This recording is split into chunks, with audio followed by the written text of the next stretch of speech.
How do I tell Kenneth that I am pregnant for his cousin James? Hey, listen to my story before you judge me. My name is Deborah. I met Kenneth when I was 16 years old about to write my JAM, although I have known him far back but we weren't always talking to each other. On the 26th of February, Ken approached me, asking me to be his girlfriend, and I told him I would think about it. Days turned into weeks and weeks into a month, and I decided to give him a trial. Since there's a popular saying that says there is no harm in trying, and I finally accepted him on the 30th of June, but before I accepted, I asked him, what if the person you love doesn't love you, what will you do? He told me he was ready to wait until I would be able to reciprocate his love. We started dating and did many crazy things. While all this were going on, the third week of July, I found out I was pregnant. I told him about it and he told me to abort it, but I bluntly refused, telling him that abortion was not my thing.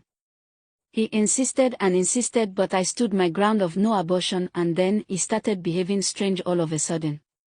I will go to his house, he will send me out. On several occasions I have seen him making out with other ladies. He will beg and cry and I will forgive him. Because of the pregnancy I couldn't fight for admission despite the fact that I scored 276 in JAM.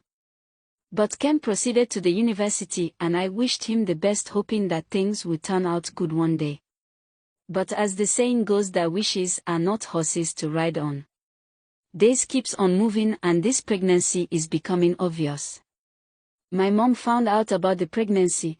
I refused telling her who was responsible despite the threat and everything I went through, because I wanted protecting my Ken, because I have grown to love him so much, and that was my mistake.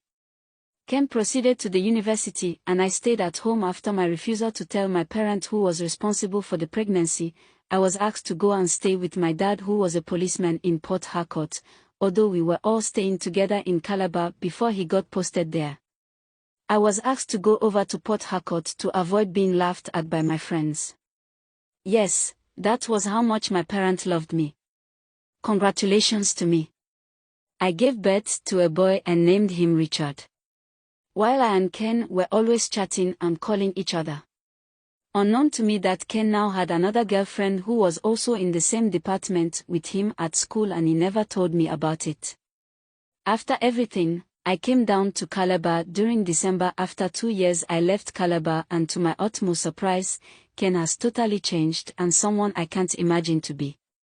Type next on the comment section to get the episode 2.